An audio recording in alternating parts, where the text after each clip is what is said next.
Hello, everyone, and welcome back to episode 28 of the Bandwagon Hockey Podcast. Mitch is still on his extended vacation time, so we will let him enjoy that and welcome in a very special guest today, Neville Madill. How are you doing today? I'm good. Mitch is on his sabbatical apparently, but yeah, I'm doing pretty well. I'm good to fill in and see what we can talk about for this finals because it looks like we got an interesting one coming up. Yeah, we obviously have the Florida Panthers against the Vegas Golden Knights here getting started tonight in Game 1 of the Stanley Cup Final, and it's been talked about to like endless points, but like it's a very non-traditional Stanley Cup Final, and that almost starts with the fact that we have an 8 seed, a true 8 seed that got in by 1 point, basically because the Pittsburgh Penguins lost to the Chicago Blackhawks, and here they are in the Stanley Cup Final. So I guess maybe a good place to start is, do you think these Panthers are for real? Do you think Bobrovsky, Tkachuk, and company can give what seems to be a pretty solid Golden Knights team a run for their money here?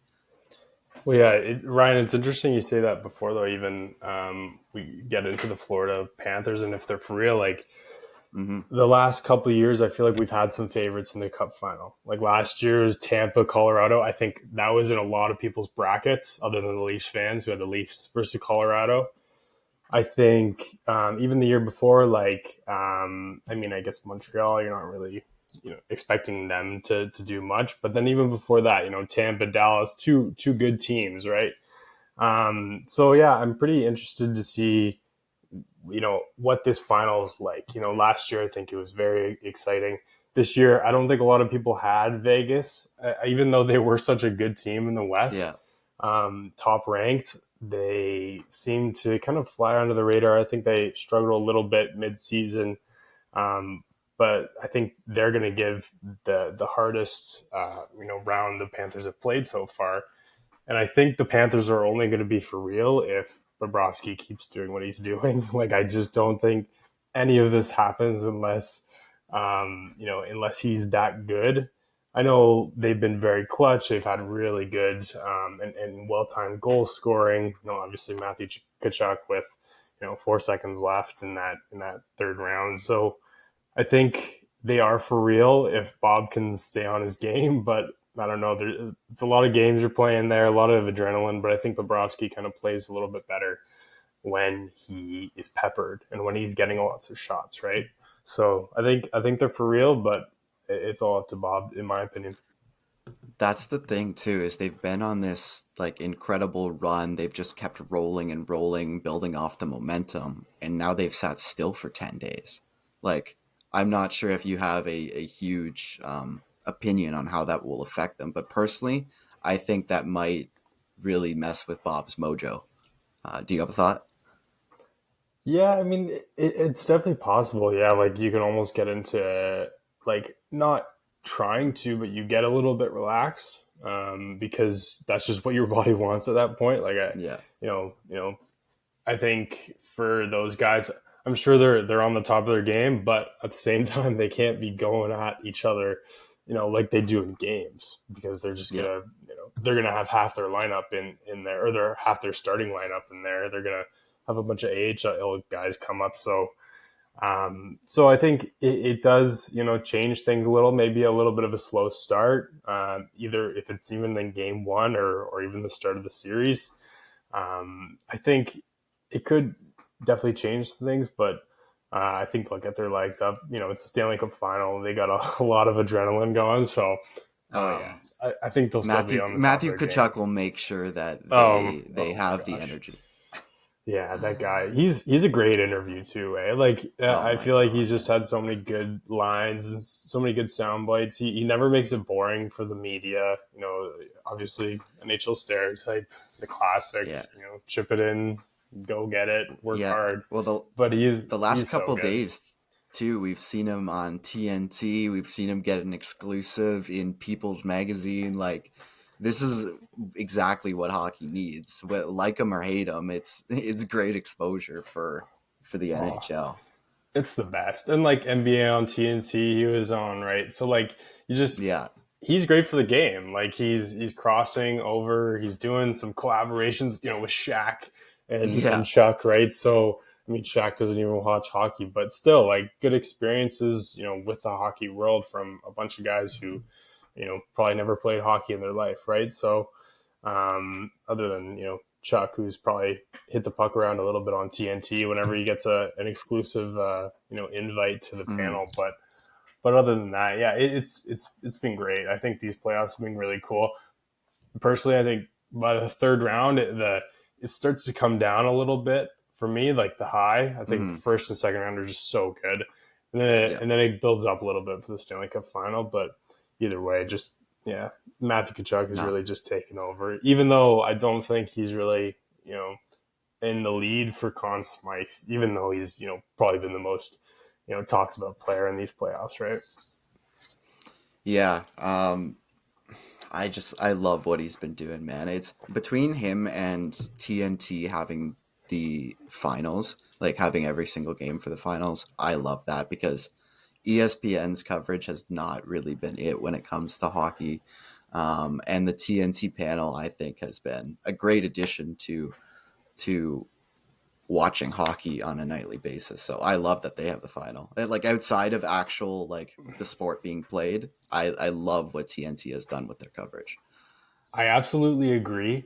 I know last year, yeah, for ESPN, not the greatest coverage. Like I like their commentators. I there's something about like the synchronous audio and video though. Like I swear, and there's it's just a little bit off. And I remember last year they were talking about that and how it was like you hear the goal even though it hasn't even gone in the net yet.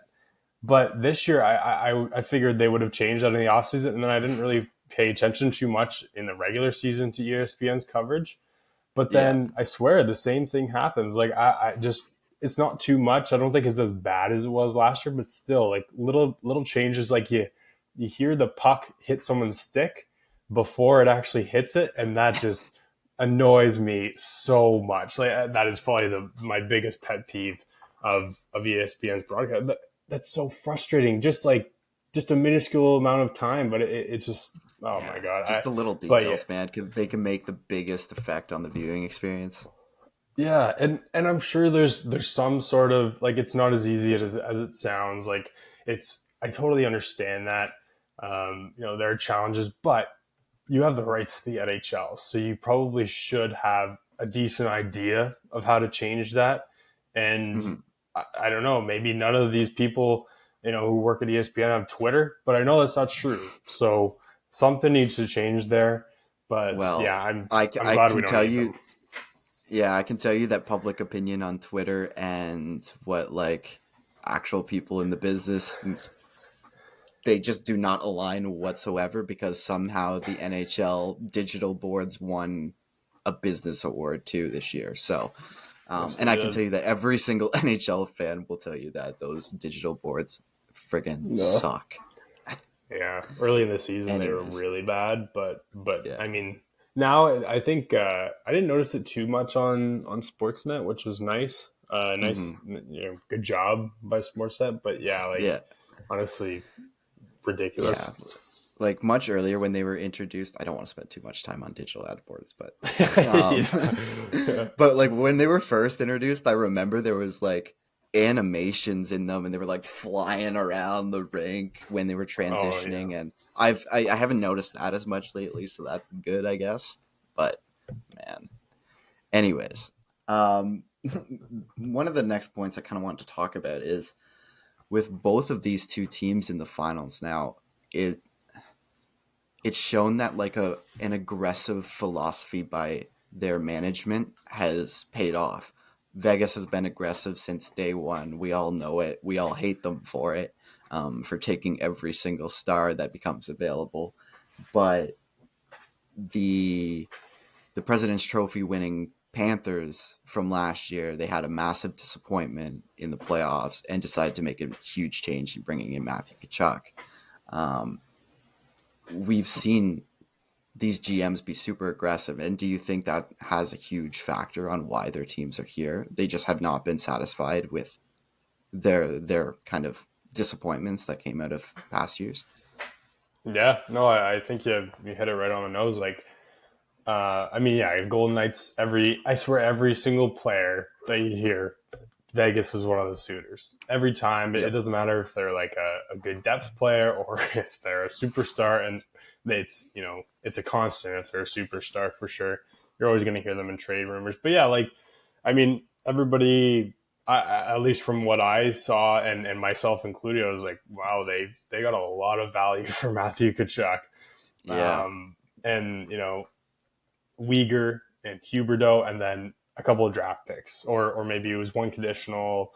I can't remember the specifics, but they really did get some value. And Mackenzie Uyghur's one of the top defensemen in the league, right? So I think a lot of people definitely, were like, what is Bill Zito doing? What kind of trade is this? But, it's worked out. And I think it's a philosophy that a lot of teams are going to be,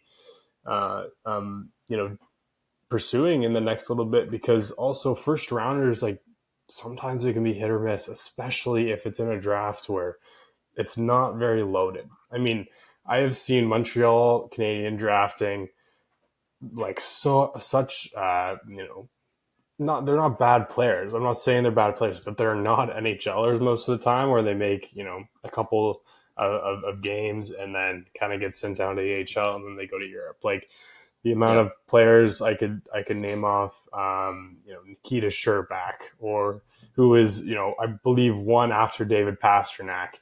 You just like kind of the Marc Bergevin era of general managing. Not that it was all up to him. It was just brutal. So I think that we're seeing that the value of a first rounder is kind of going down, and Vegas has kind of done that. And then also Julian Brisebois also mentioned that earlier when he traded for Tanner Jeannot, right? We know how valuable these first rounders are, and that's why he loaded them up for Nashville to be sent over there. So I think people are understanding that. And then, I mean, even though that Matthew Tkachuk deal wasn't exactly, a lot of picks, but just those first rounders, those prospects, I think that you're going to be seeing them thrown out a little bit easier next year, just because of what we've seen with the drafting lately. Yeah, and the NHL is such a copycat league. Like, I wonder if we see teams start taking more huge swings like this. Like, obviously in Toronto, they're clamoring for a massive change. I don't know if we're going to get that now with Tree Living in there, but that would be hilarious to see them kind of make a huge swing like that, just in terms of seeing what these two teams have had success doing that.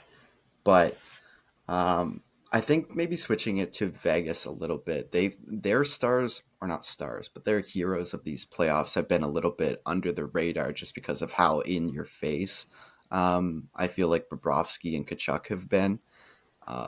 But no one is really talking about Adin Hill. I don't know if you really have a thought on him, but his numbers are like the same, if not better, than Bobrovsky's in some cases, and he has just not been talked about whatsoever.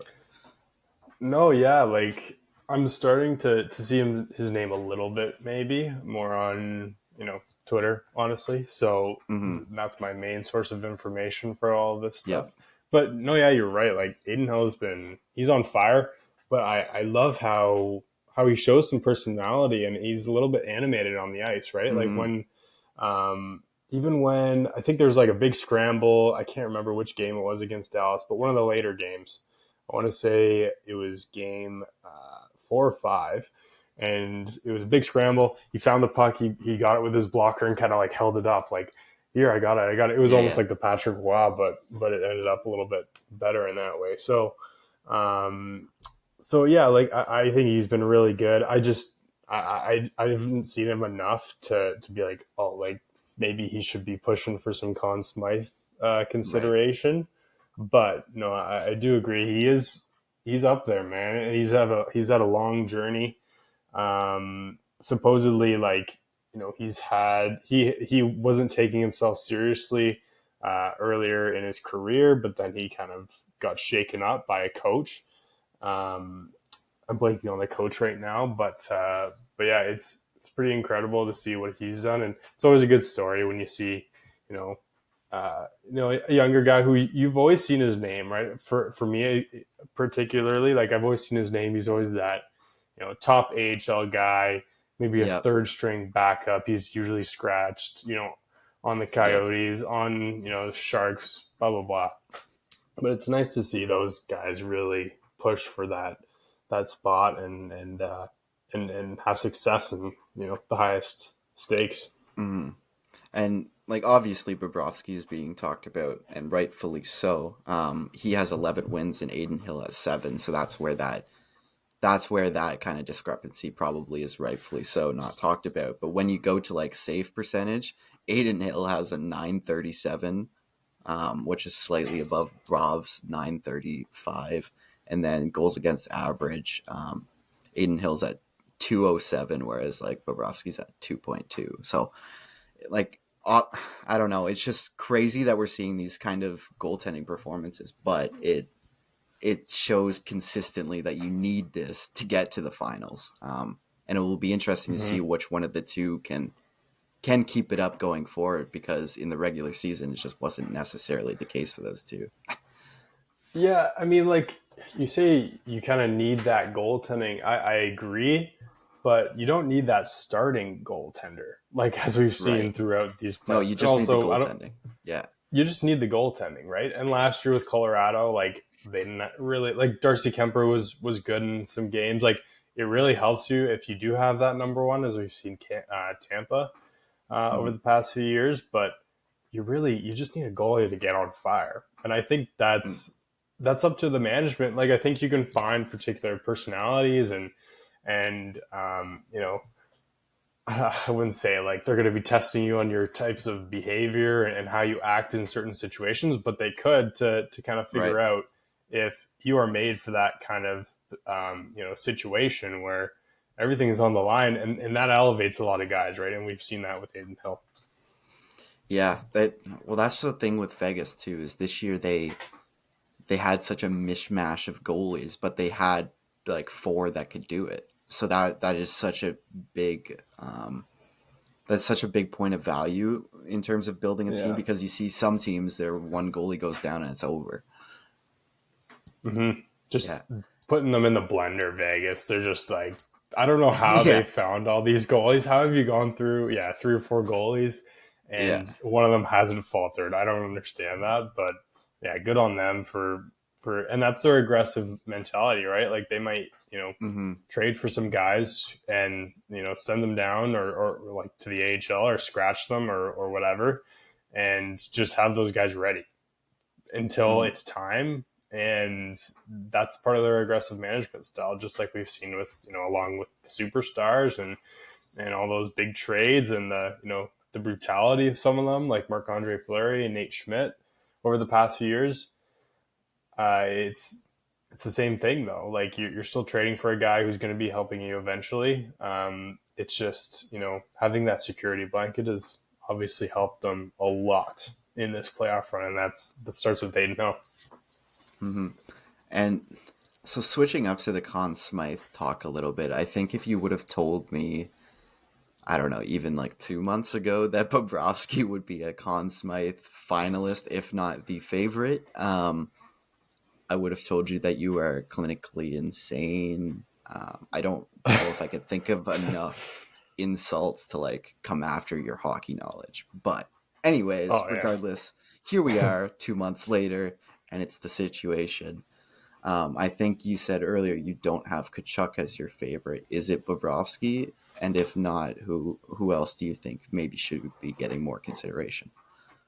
Well, on Florida's side, Bobrovsky. And I think after that, Tkachuk for sure. I think that's just kind of your 1-2 punch that you are likely to see in this kind of situation. Like obviously the numbers matter in this. Like a lot of guys could really win it. Like you could, one of those guys, like Tkachuk would probably point at the most random player for who should win the Conn Smythe. It'd be like, Gudis. they've been like, it'd be like, like Radko really deserves it, which is, everybody has a role for sure, but like, who's that superstar? The NHL isn't going to market Radko Gudis as their Conn Smythe trophy winner.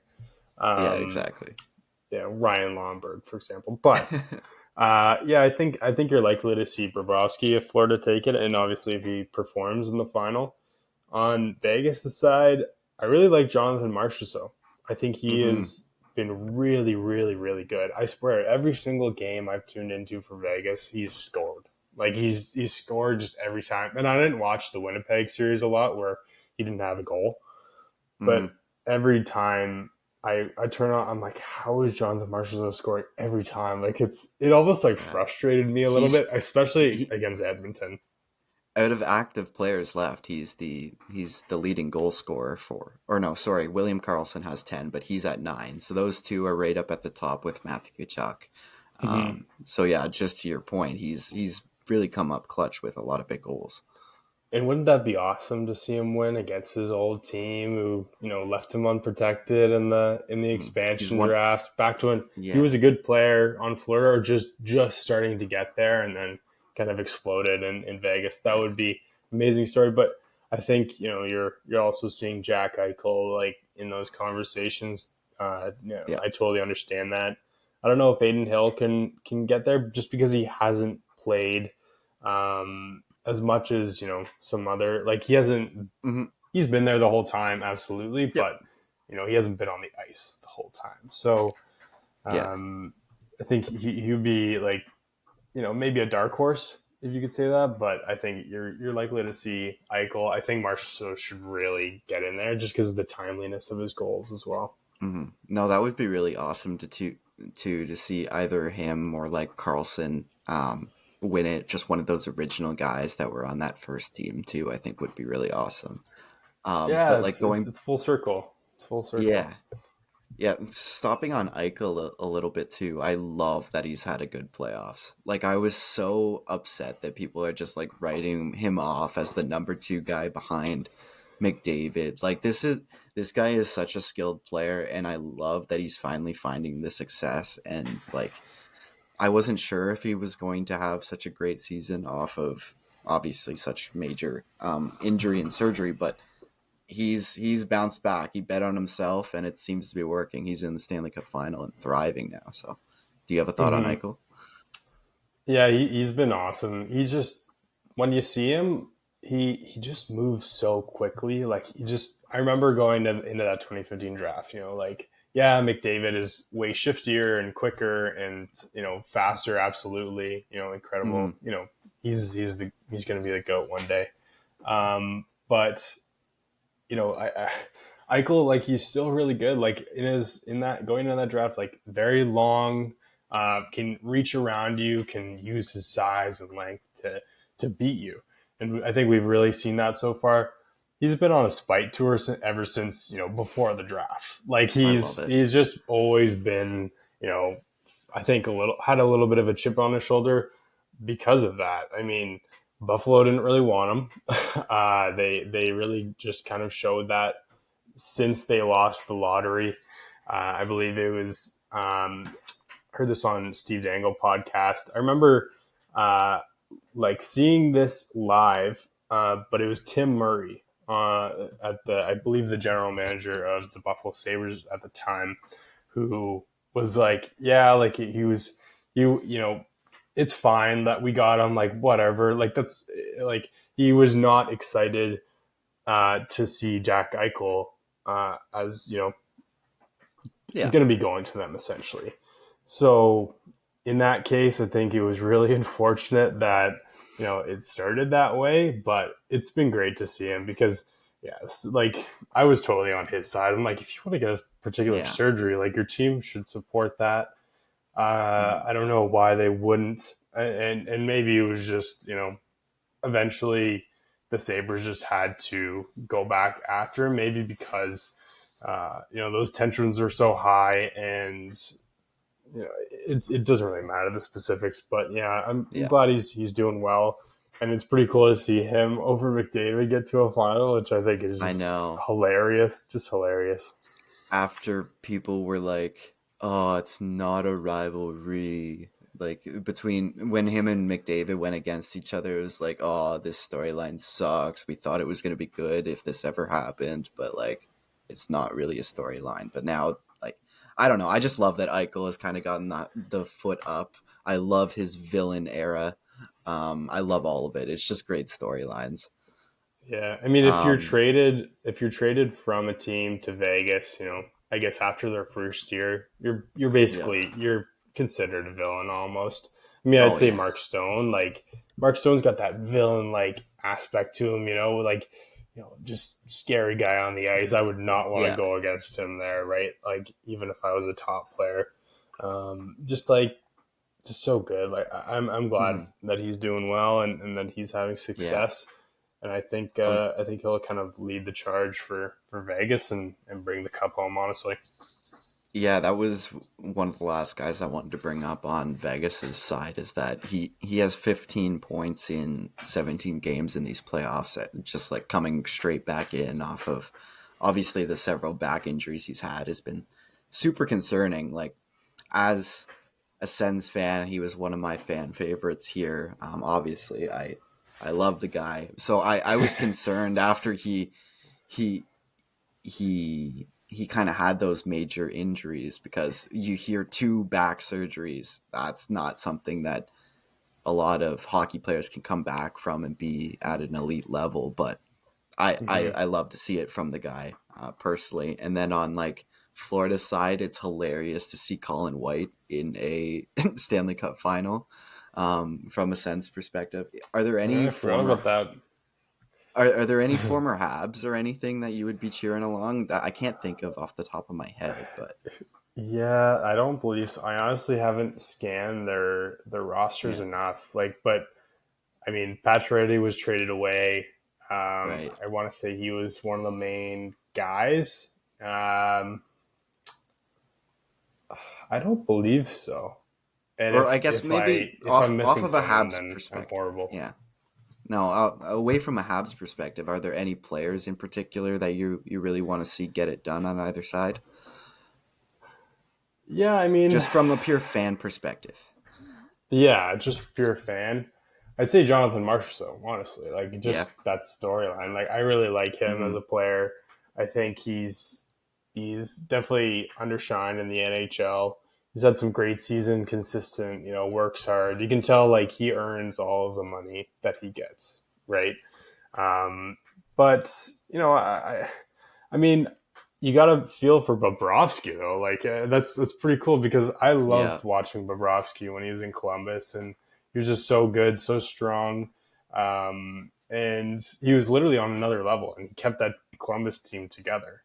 So personally, like it would be cool to see him win too. I think a guy like Keegan Colasar, who is actually traded uh, like in kind of like in that expansion era, like pretty early, I believe, maybe not Mm-hmm. even maybe just after the draft or just before. He's been there the whole time and Right. he's grinded up from the AHL to the NHL and been like a really good player. Scored a goal last series. And he's just consistent. Like those guys are always good to cheer for. And yeah, I mean, other than that though, like Mm-hmm. they're all just so good. I'll throw Barkov is one. Yeah, I'll throw amazing. one more at you here. He won't play, but it would be pretty darn cool to see Logan Thompson get a ring, eh?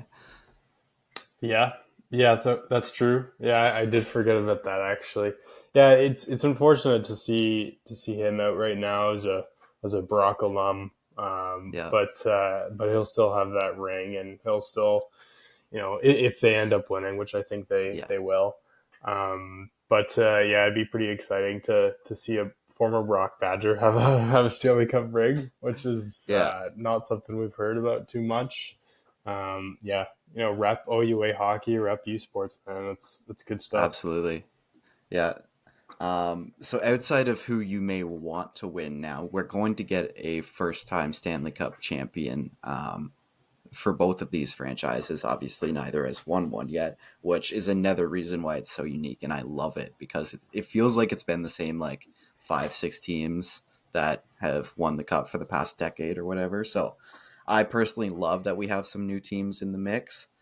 What is your official pick? Give me the team and give me the games. How do you see this playing out?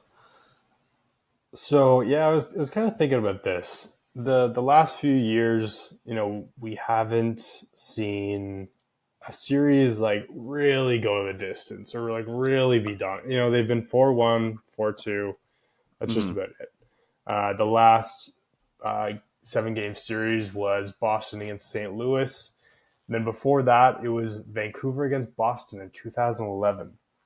And then, before that, you kind of see a little bit more competitiveness in that Stanley Cup Final. Also some lopsidedness, some 4-0 sweeps. But I think this is going to go the distance. I think we're going to see a Game 7 series. I think we're going to see a very back-and-forth series that's like you really don't know who's going to win this one. Mm-hmm. But I'm going to go Vegas in 7 games. I think Jack Eichel and Jonathan Marchessault will really step up, and they'll get the goaltending that they need. But it's going to be close. I think Florida is going to be right there with them too. Like you could say the exact same thing. I think Matthew Tkachuk and Barkov and Bobrovsky, they will all show up. They will just come a little bit short. There's something about the storyline here that I edge towards Vegas just because I think they've earned it. And Florida has earned it as well. That's 4-0 sweep in the conference finals means you're a pretty good team. Yeah, but we're going to Vegas. I could not agree more with everything you have said, but purely for the fact that the Panthers have Matthew Tkachuk, I'm going Panthers in 7. Nice. Like I can't explain it. My body wants to go Vegas in 7, but this team just feels like Team of Destiny. Like I at this point I can't bet on or against them in my mind. I think the mojo mentally, like logically, I feel like the mojo may be affected by the long break, but I don't know. It feels like one of those teams, doesn't it? That will just get it done, kind of like the Kings when they were in 8th seed, kind of like the Montreal Canadiens when they just ran to the final. They didn't get it done, but like just one of those teams that I don't know, man. It's hard to describe. Yeah, no, I understand that. Like, yeah, Kachuk could just easily take over the series and throw a couple of huge hits, and all of a sudden, like 2 guys are out of the lineup, like clean hits, but like they're down. Or what if something happens with Mark Stone's back, right? So there's little things there that could go bad for Vegas, and it seems like Florida's fairly healthy from what I've seen. I want to say Louis Sterainen, if that's how you even say his name, is close injured. I believe. Yeah. Wait, how do you say it? I have no clue. So that's why I was saying close enough. Oh yeah, close enough. Yeah. I thought you said close. Oh no. No, yeah.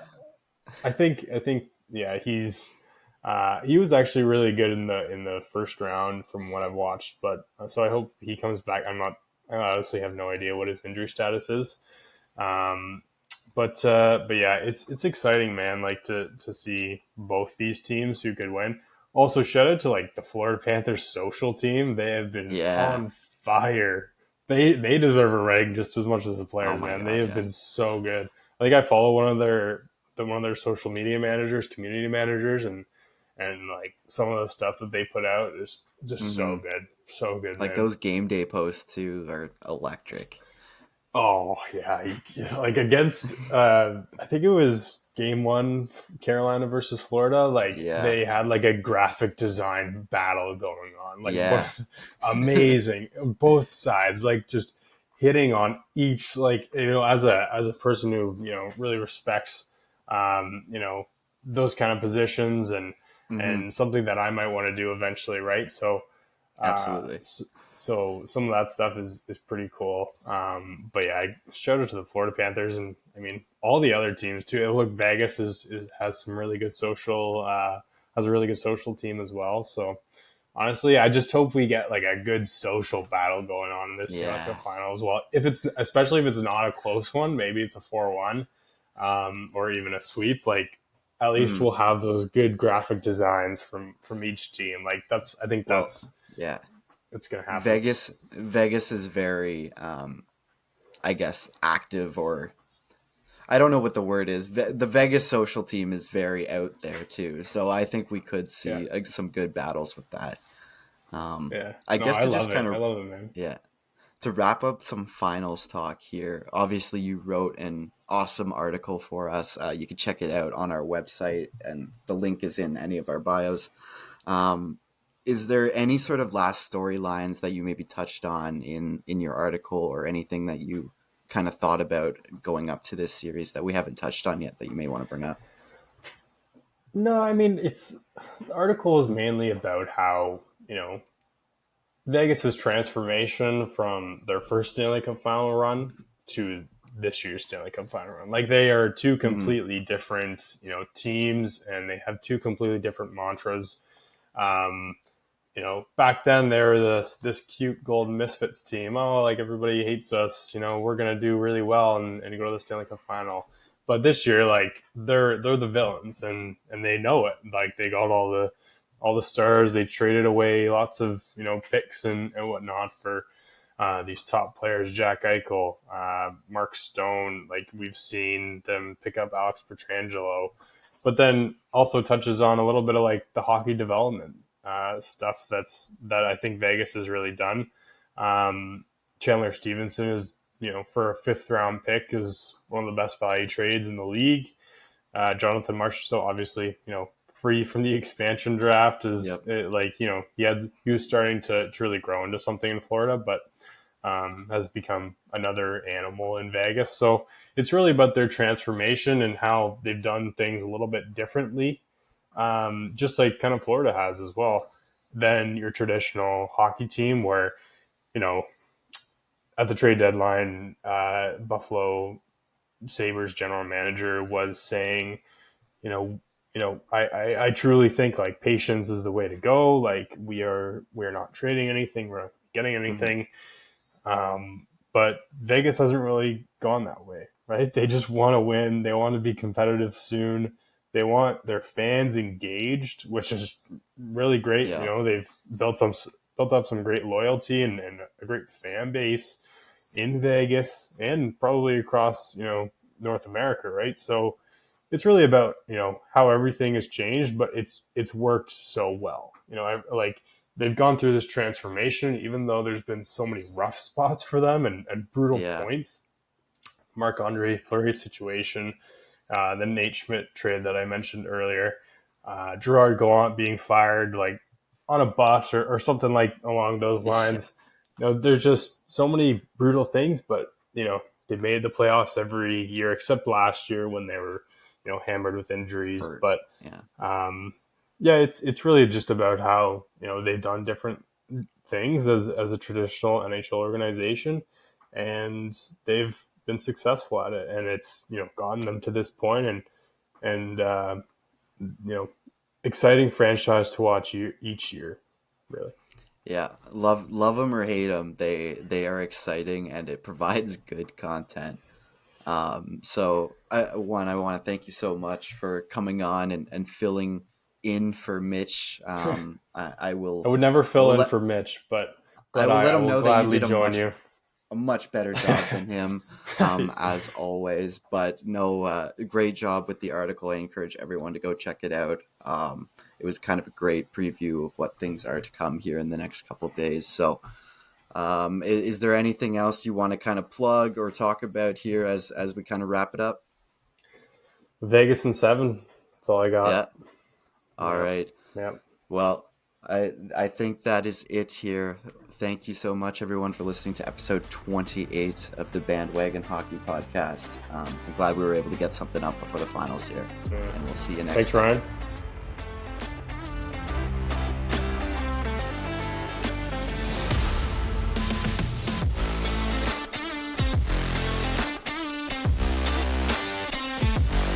Always head bobbing to this one. Always.